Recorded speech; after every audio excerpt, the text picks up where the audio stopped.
Irma n'est pas un monstre. Irma est une conséquence. Irma est le résultat objectif et identifiable du réchauffement des océans.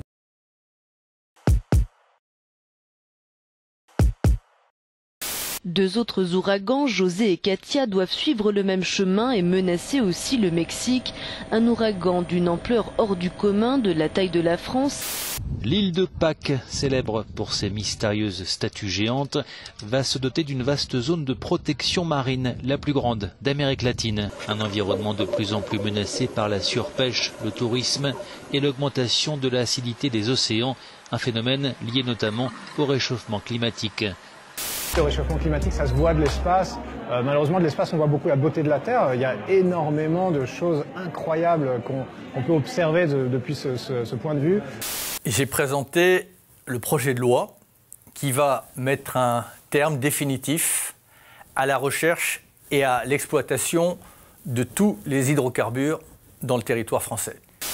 Cette urgence climatique, aujourd'hui, plus personne ne peut la nier. Et il faut freiner l'élévation des températures. Mais malheureusement, on voit aussi des traces de l'activité humaine. Un fleuve qui charrie énormément de déchets. Il y a des villes qui sont couvertes par la pollution qu'on ne peut même pas prendre en photo. Faudra un miracle pour le retrouver au milieu de toute cette merde.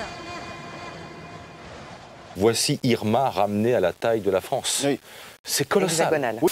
Les scientifiques de l'expédition Tara ont dressé hier un constat assez pessimiste sur l'état des récifs coralliens qu'ils ont pu observer. À cause du réchauffement, leur disparition s'accélère. L'engagement contre le réchauffement climatique et les déséquilibres de la planète nous touche tous et toutes. Et ça n'est pas un luxe du quotidien, c'est un engagement indispensable pour nos peuples aujourd'hui et demain.